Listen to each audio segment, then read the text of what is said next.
नमस्कार दोस्तों, मैं रोके टाडी आपका चैनल पर स्वागत करती हूँ। दिन के 11:30 बज चुके हैं।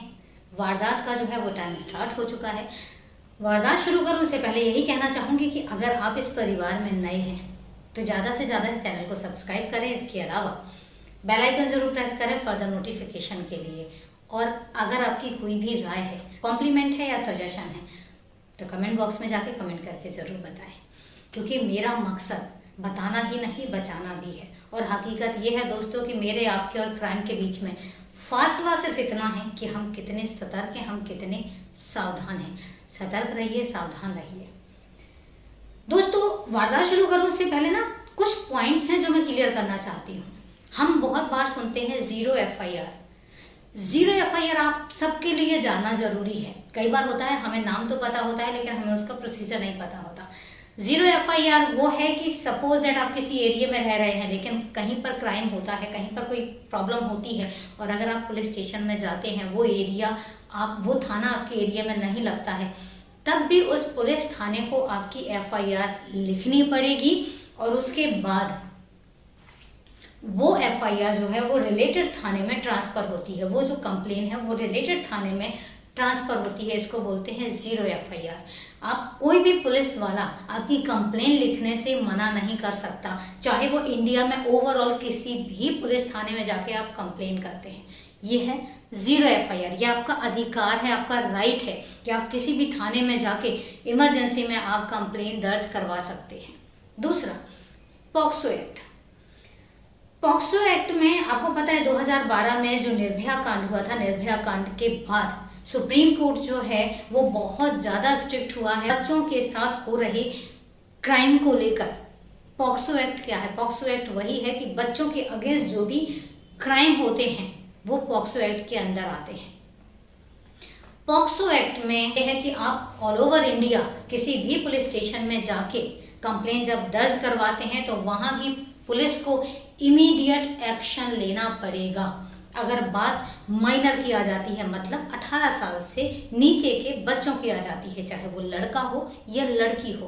अब बात आती है, सुप्रीम कोर्ट ने एक बात और भी कही है। पॉक्सो एक्ट में नॉर्मली प्रोसीजर ये है कि जब कोई रेप होता है या जब कोई रेप के चांसेस लगते हैं पुलिस वालों को, तो होता क्या है, पहले एफआईआर दर्ज होती है, कंप्लेन लिखी जाती है, इसके बाद फिर रिलेटेड पर्सन का जो विक्टिम है उसका मेडिकल जांच होता है। लेकिन पॉक्सो एक्ट के अंदर एक चीज आती है कि जब आपके पास, अगर सपोज दैट आप पुलिस थाने में नहीं है और पुलिस उस एरिया में पहुंचती है जिस एरिया में वो क्राइम हुआ है, रेप हुआ है या रेप का डाउट लग रहा है, तो जो विक्टिम है उसका इमीडिएट चेकअप करवाया जाएगा। अगर वो लड़की है तो किसी महिला पुलिसकर्मी के देखरेख में वो मेडिकल पहले इमीडिएट करवाया जाएगा और उसके बाद फिर बात आती है एफआईआर की। एफआईआर लिखा जाना जरूरी नहीं है, वहां पे सबसे पहले उस बच्चे का चेकअप होना, मेडिकल चेकअप होना जरूरी है। और अगर वो गर्ल है तो उस कंडीशन में महिला पुलिसकर्मी का होना जरूरी है। तो ये कुछ अहम चीजें हैं जो आपको भी पता होनी चाहिए, क्योंकि ये आपका राइट है।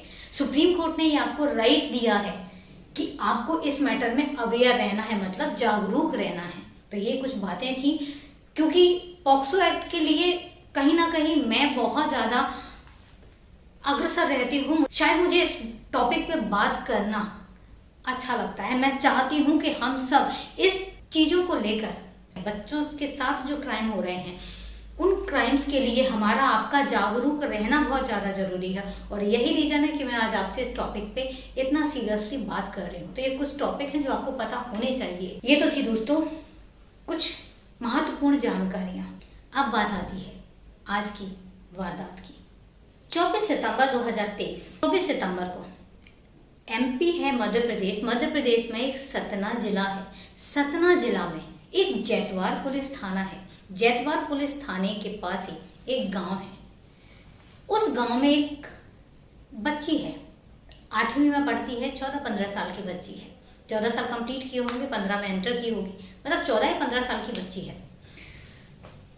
स्कॉलरशिप मतलब छात्रवृत्ति का एक फॉर्म भरती है और भी बाकी स्टूडेंट भी भरते हैं। फॉर्म के लिए, परीक्षा के लिए डेट आती है। छात्रवृत्ति का प्रोसीजर वही होता है कि आप फॉर्म भरते हैं, फॉर्म के बाद आपको एक एग्ज़ाम देना पड़ता है, मतलब आप एग्ज़ाम पास कर देते हैं तो फिर आपको पढ़ाई के लिए वो छात्रवृत्ति दी जाती है, ताकि आपको पढ़ाई में कोई दिक्कत ना आए। फॉर्म भरती है, डेट आती है परीक्षा की, बाकी सारी बच्चियों के साथ वो जैतवाड़ जाती है परीक्षा देने के लिए। ये 24 सितंबर की बात है। जब वहां जाती है तो वहां पता चलता है कि बाकी सारे बच्चों का तो नाम है, लेकिन इस बच्ची का नाम नहीं है। अब वो वहां पर परेशान हो जाती है। एक तो बच्चा एक्साइटेड कि मैं छात्रवृत्ति का एग्जाम दूंगी, फिर एग्जाम के बाद मैं पास कर लूंगी तो मुझे छात्रवृत्ति मिलनी शुरू हो जाएगी, लेकिन यहाँ तो पता चलता है कि उसका नाम ही नहीं है। अब वो थोड़ा सा घबरा जाती है।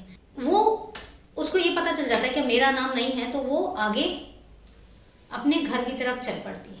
जब घर की तरफ चल पड़ती है तो उसने शहर ही, मुझे लगता है, मुश्किल से 1-2 बार ही देखा होगा, या हो सकता है कि उसने देखा भी ना हो, क्योंकि जो बच्चे गांव में रहते हैं उनको शहर जाने के चांसेस बहुत कम मिलते हैं। और कुछ जो बैकवर्ड एरिया है, क्योंकि वो जो बच्ची है वो आदिवासी परिवार से बिलोंग करती है, उन लोगों के पास इतने पैसे नहीं होते कि वो शहर देख सकें या अपने बच्चों को शहर घुमा सकें। ये हकीकत है, और ये हमारे भारत की कुछ ऐसी हकीकत है जिन पर से पर्दा उठना भी ज़रूरी है।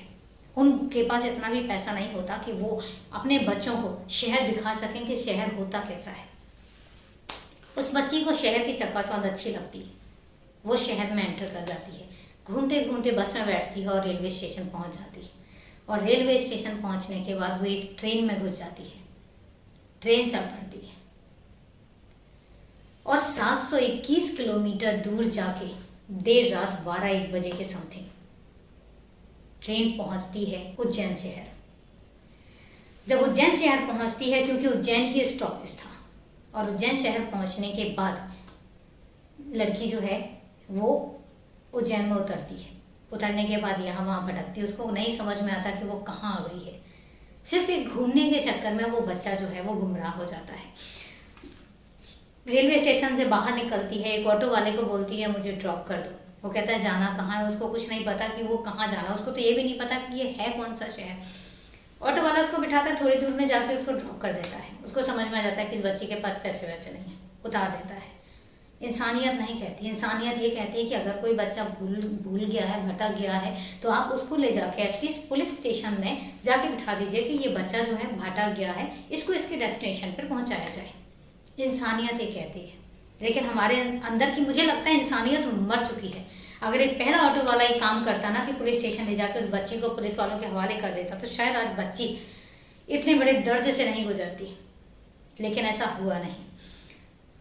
उस ऑटो से उतरती है, फिर दूसरे ऑटो में बैठ जाती है, दूसरे ऑटो में बैठती है, वो फिर पूछता है कि कहाँ जाना है, तो वो अब इशारा कर देती है। वो जो बताती है वो चूंकि आदिवासी इलाके की लैंग्वेज है, बहुत डिफरेंट होती है, जल्दी से समझ नहीं आती। और मध्य प्रदेश का ऐसा है कि जब एक गांव से दूसरे गांव में आप एंटर करेंगे तो लैंग्वेज जो है वो काफ़ी डिफर हो जाती है, बहुत डिफरेंट हो जाती है। तो उस बच्ची की लैंग्वेज जो है वो उस ऑटो वाले को भी समझ नहीं आती, थोड़ी दूर में जाके वो भी उतार देता है। ऐसे ऐसे करके 4 ऑटो वो ऐसे बदलती है। जब वो बच्ची अपने घर नहीं पहुंचती है 24 तारीख को देर रात शाम तक, तो उसके जो दादा हैं, चूंकि वो बच्ची जो है वो अपने दादा और अपने भाई के साथ रहती है, जो इसके पिता हैं, पिता की जो है वो मानसिक स्थिति थोड़ी सी ठीक नहीं है, और इसकी जो माँ है ये 10 साल पहले इसको छोड़कर जा चुकी है। तो अब घर में जो पालने पोसने वाला है कोई, तो उसके दादा हैं और इसका भाई है। तो जब 24 तारीख को शाम तक वो बच्ची घर नहीं पहुंचती है, तो उसके जो दादा हैं वो ढूंढना शुरू करते हैं, ढूंढते रहते हैं। उसके बाद पुलिस स्टेशन जाते हैं। पुलिस स्टेशन जाने के बाद वो कहते हैं कि साहब मेरी कंप्लेन लिख लीजिए, मेरी पोती जो है वो परीक्षा देने गई थी जैतवाड़, लेकिन वहां से अभी तक वापस नहीं आई है। पुलिस वाले कहते हैं कोई बात नहीं, हो सकता अपनी मर्जी से कहीं चली गई हो, देर हो गई होगी, आ जाएगी। आप एक काम करो, रात में इंतजार करो। जबकि वहां पर कंप्लेन लिखी जानी चाहिए थी और वहां पर सीरियसली उसको ढूंढा जाना चाहिए था, लेकिन कोई एक्शन नहीं होता। वो कहते हैं कि आप रात में जाओ, रात में अगर वापस आ जाती है तो ठीक है, अदरवाइज सुबह हमें आप बता देना आके। बच्ची का रात भर इंतजार किया जाता है, लेकिन वो रात भर नहीं आती। सुबह फिर वो पुलिस थाने जाते हैं और बताते हैं कि बच्ची हमारी रात भर नहीं आई है। तब कंप्लेन लिखी जाती है, और कंप्लेन लिखने के बाद ढूंढने की खानापूर्ति होती है। अब दादा जो है वो अपनी बच्ची का इंतजार करता है, वहीं दूसरी तरफ सुबह का 25 तारीख सुबह हो जाती है, सुबह 8 बजे के समथिंग बच्ची जो है वो उज्जैन की गलियों में घूमती है और वहाँ पे दांडी आश्रम है, दांडी आश्रम के पास पहुँचती है। वहाँ पर जब पहुँचती है तो वहाँ के जो आचार्य जी हैं राहुल शर्मा, वो वहाँ से निकल रहे होते हैं। वो देखते हैं कि बच्ची जो है बहुत ही अनकंफर्टेबल कंडीशन में है। उसने यूनिफॉर्म पहनी हुई है, लेकिन यूनिफॉर्म का ऊपर वाला पोर्शन उसने पहना हुआ है, ऊपर वाले कपड़े उसने पहने हुए हैं, लेकिन जो लोअर पार्ट में कपड़े होते हैं वो बिल्कुल भी गायब है, बिल्कुल गायब है उसके। वो जब बच्ची को देखते हैं, और सबसे बड़ी बात ये थी कि बच्ची के जो लोअर पार्ट है पूरा का पूरा ब्लड से सना हुआ था, उसको ब्लड निकल रहा था, ब्लीडिंग हो रही थी। वो समझ जाते हैं कि इस बच्चे के साथ कुछ गलत हुआ है। वो बच्ची के पास जाते हैं, उससे पूछते हैं कि बेटा तुम कौन हो और तुम्हें क्या चाहिए। वो बच्ची बहुत ही अनकंफर्टेबल हो रही होती है, क्योंकि 8वीं पढ़ती हुई बच्ची है, 15 साल की बच्ची है। उसको पता है कि how to cover her private parts. वो कवर करने की कोशिश कर रही है, लेकिन कपड़े नहीं हैं। आचार्य जी समझ जाते हैं और राहुल शर्मा जी क्या करते हैं, अपने ऊपर एक शॉल लिया होता है, वो शॉल उसको देते हैं कवर करने के लिए। बच्ची कवर करती है, उसके बाद वो थोड़ा सा कंफर्टेबल महसूस करती है। उसके बाद वो उससे पूछते हैं कि बेटा प्यास लगी है, तो वो कहती है हाँ। वो आश्रम लेके जाते हैं, आश्रम में उसको पीने के लिए पानी देते हैं और उसके बाद उससे पूछते हैं भूख लगी, कुछ खाओगे। बच्ची हाँ में सर हिलाती है। वो कुछ बोलने की कोशिश करती है, लेकिन चूंकि लैंग्वेज डिफरेंट है तो आचार्य जी को भी समझ नहीं आती। वो जो भी घर में, जो भी आश्रम में कुछ खाने के लिए होता है वो उसको खाने के लिए देते हैं। बच्ची खाना खाती है, थोड़ा सा कंफर्टेबल महसूस करती है। तब आचार्य जी 100 नंबर पर फ़ोन लगाते हैं। पहली बार में फ़ोन डिस्कनेक्ट हो जाता है, दूसरी बार में फ़ोन डिस्कनेक्ट हो जाता है, उसके बाद तीसरी बार जाके फ़ोन लगता है और वो बताते हैं, वो महाकाल आश्रम का नंबर होता है। वो बताते हैं कि एक बच्ची है, वो ऐसी ऐसी कंडीशन में यहाँ पर है। तो पुलिस देर ना करते हुए मौका वारदात पर पहुंचती है, बच्चे को अपने कब्जे में लेती है, पुलिस थाने लेकर आती है। उससे पूछने की कोशिश की जाती है, लेकिन बच्चा जो है, बच्चा इतना एक घायल अवस्था में, आप उसकी कंडीशन समझिए, घायल अवस्था में, ऐसा लग रहा था बच्चा बेहोश हो जाएगा। वहां पे लेकर आने के बाद वो जरा सी देर नहीं करते हैं और वो हॉस्पिटल लेकर आते हैं। जब हॉस्पिटल लेके आते हैं तो हॉस्पिटल से उसको रेफर कर दिया जाता है इंदौर के हॉस्पिटल में, सॉरी STM, उस हॉस्पिटल के लिए रेफर कर दिया जाता है। वहां पर बच्ची का चेकअप होना शुरू हो जाता है। जब चेकअप शुरू होता है तो पता चलता है कि बच्ची के साथ रेप हुआ है। गैंग रेप की पुष्टि नहीं होती। बच्ची की जो कंडीशन है वो क्रिटिकल है। अब पुलिस यहाँ पर पुलिस कर्मियों को छोड़ के कि देख रेख के लिए डॉक्टर उसके चेकअप कर रहे हैं, उसका ट्रीटमेंट कर रहे हैं, यहाँ पर पुलिसकर्मी तैनात हैं। अब महाकाल की जो सीनियर पुलिस है वो इन्वेस्टिगेशन में जुट जाती है। अब वो दांडी आश्रम जाती है, वहाँ के जो CCTV कैमरास खंगाले जाते हैं। उसके बाद फिर जो पीछे का, जहाँ से बच्ची आ रही, क्या वो धीरे धीरे धीरे धीरे एक एक CCTV कैमरा जो है वो खंगाला जाता है और लगभग 700 कैमरे खंगाले जाते हैं और बच्ची का ये पता किया जाता है बच्ची आखिर आ कहाँ से रही थी। आप यकीन नहीं मानेंगे, 8 किलोमीटर दूर से वो बच्ची चल के आ रही थी। 2.5 घंटे, उस 2.5 घंटे तक उन एक एक CCTV कैमरा को सीक्वेंस वाइज खंगाला जाता है। तब पता चलता है कि ये जो बच्ची है, ये बच्ची एक्चुअल में रेलवे स्टेशन से आई थी। वो ट्रेन से उतरती है और ट्रेन से उतरने के बाद फिर वो आती है, फिर एक ऑटो में बैठती है, उस ऑटो का नंबर निकाला जाता है, दूसरे ऑटो में बैठती है, फिर दूसरे ऑटो का नंबर निकाला जाता है, तीसरी ऑटो में बैठती है, तीसरे ऑटो का नंबर निकाला जाता है। इस तरीके से 4 ऑटो वालों का नंबर निकाला जाता है। उसके बाद लास्ट में 5वें ऑटो का नंबर निकाला जाता है। जब 5वें ऑटो वाले का नंबर निकाला जाता है तो उसके बाद उसको गिरफ्तार किया जाता है और वो इंसान होता है 5वें ऑटो वाला, भरत सोनी, ऑटो ड्राइवर। उसको गिरफ्तार किया जाता है, पुलिस स्टेशन लेकर आया जाता है और फिर पुलिस स्टेशन में उससे पूछताछ होती है। जब उससे पूछताछ होती है तो वो ये बताता है, पहली बात तो 4 ऑटो वालों से पूछताछ होती है। पहला ऑटो वाला बताता है कि वो रेलवे स्टेशन से उतरी है, मेरे रेलवे स्टेशन से आई है, मेरी ऑटो में बैठी है और उसने इशारा किया है। मैं थोड़ी दूर तक गया, मुझे समझ में आ गया कि इस बच्चे के पास पैसे नहीं है, मैंने उसको उतार दिया। पुलिस वालों ने उसको भी झाड़ा कि अगर वो तुम्हारे ऑटो में बैठी थी, तुम्हें पता है कि वो 15 साल की बच्ची है, तुम पुलिस स्टेशन लेकर आते। इसके बाद दूसरे ऑटो वाले से पूछा जाता है, वो भी सेम स्टेटमेंट देता है। तीसरे और चौथे ऑटो वाले से पूछा जाता है, वो भी सेम स्टेटमेंट देता है। ये तो शुक्र था कि उनके अंदर दरिंदगी घर नहीं की, अदरवाइज तो पता नहीं ये गैंगरेप का मैटर बन जाता। लेकिन पांचवा जो भरत सोनी है वो फिर बताता है, कहता वो बच्ची जो है मेरी ऑटो में आके बैठती है और मैं उससे पूछता हूँ कि कहाँ जाना है, तो वो कुछ बता नहीं पा रही थी या वो जिस लैंग्वेज में बता रही थी वो मुझे समझ नहीं आ रहा था। तो मेरे मन में उसके लिए मुझे ये समझ में आ गया कि बच्ची जो है वो रास्ता भटक चुकी है, दूसरे शहर में आ चुकी है। मैं उसको जीवन खेड़ी इलाका है और वो इलाका बहुत ही सुनसान है, मैं वहाँ पर उसको लेकर गया और वहाँ पर ले जाने के बाद उसके साथ दरिंदगी की। ये खुद भरत सोनी का स्टेटमेंट है। उसके साथ दरिंदगी की और दरिंदगी करने के बाद मैंने उसको धमकी दी और उसको वहाँ पर छोड़ के मैं भाग गया। अब इसके बाद पुलिस ने उसको तो चलो गिरफ्तार कर लिया, इसके बाद पुलिस ने सीसीटीवी फिर खंगालने शुरू किए क्योंकि उनको ये मैटर पता लग गया कि यहाँ पे उस बच्ची के साथ रेप हुआ है। अब उसके बाद क्या होता है, जब वो सीसीटीवी खंगालती है ना तो एक चीज देखती है, 2.5 घंटे के इस ड्यूरेशन में 8 किलोमीटर के इस डिस्टेंस में उस बच्ची ने कितने घरों के दरवाजे खटखटाए, कितने लोगों को आवाज दी और कितने कैमराज में तो ये भी है कि उस बच्ची ने किसी इंसान को, वहां कुछ लोग खड़े हुए हैं, उनको जब आवाज देने की कोशिश करते हैं तो उसको छिड़क दिया जाता है। कितने दरवाजे ऐसे हैं जो खुले हैं और उसके बाद किसी ने उसको भिखारी समझा, किसी ने उसको गलत नजरों से देखा, किसी ने उसको पागल समझा, लेकिन किसी ने उसको इंसान नहीं समझा। उस 8 किलोमीटर में एक इंसान वहां पर नहीं था जो अपनी इंसानियत दिखाता।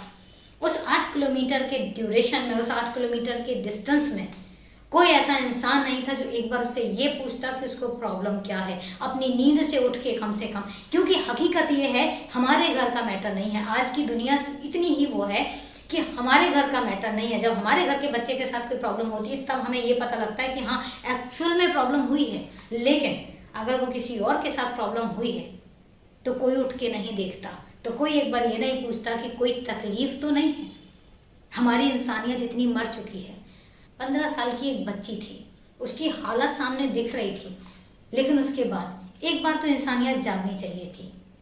घर के सारे लोग इकट्ठे हो जाते, लेकिन किसी ने इंसानियत नहीं दिखाई और वो बच्ची 8 किलोमीटर पैदल चली है।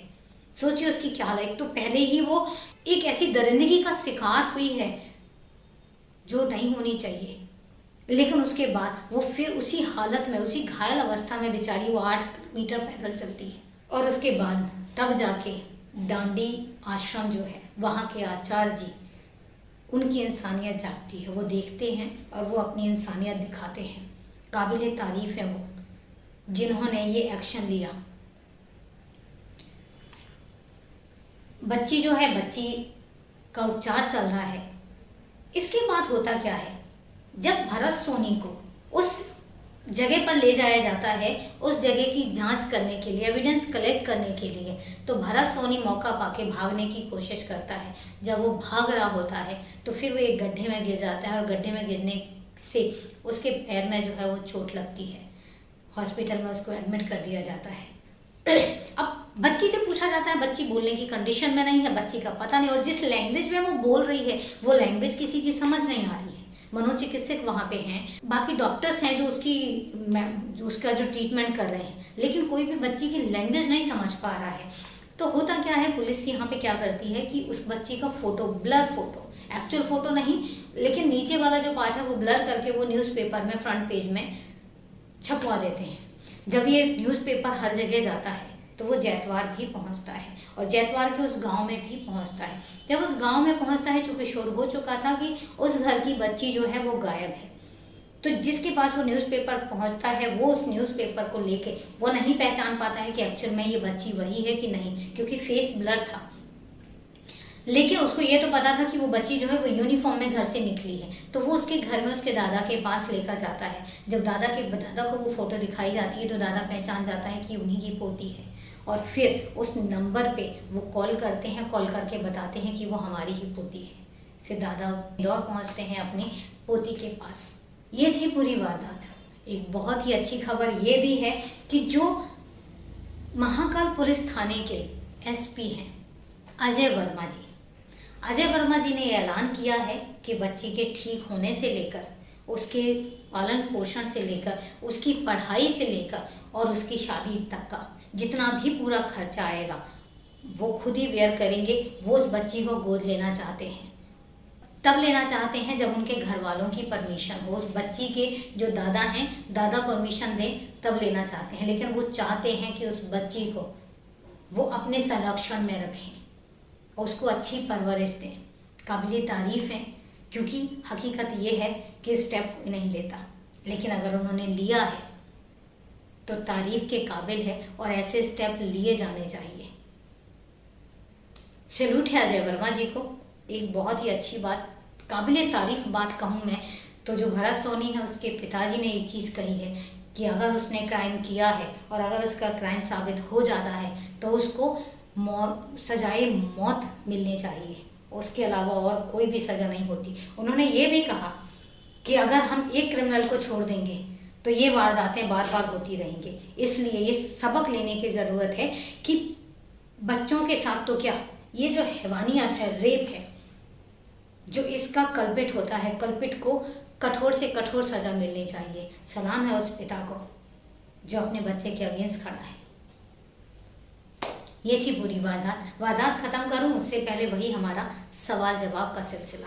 मैंने सैटरडे के वीडियो में आपसे एक सवाल किया था कि ऐसा कौन सा फूल है जो 12 साल में एक बार खिलता है, तो उसका जवाब है नीलकुरिंजी। नीलकुरिंजी फूल ऐसा है जो 12 साल में एक बार खिलता है। तो ये तो था सैटरडे के सवाल का जवाब। अब बात आती है आज के सवाल की। आज का जो सवाल है दोस्तों, हर एक कंट्री की एक कैपिटल ज़रूर होती है। कोई भी कंट्री आपने ऐसी नहीं सुनी होगी जिसकी कैपिटल ना हो, लेकिन कहते हैं ना अपवाद भी होते हैं। एक कंट्री ऐसी है जिसकी कोई कैपिटल नहीं है। आप सोचिए, बिना कैपिटल के कंट्री, बिना राजधानी के वो देश, तो आपने उस देश का नाम बताना है कि ऐसा कौन सा देश है जिसकी कोई राजधानी नहीं है। सवाल का जवाब मैं कल बताऊंगी। आप तब तक जवाब जो है वो कमेंट बॉक्स में जाके मुझे सेंड कर सकते हैं। तो चले दोस्तों, मिलती हूँ कल फिर एक नई वारदात के साथ। तब तक के लिए सावधान रहें, सतर्क रहें। जय हिंद, जय भारत।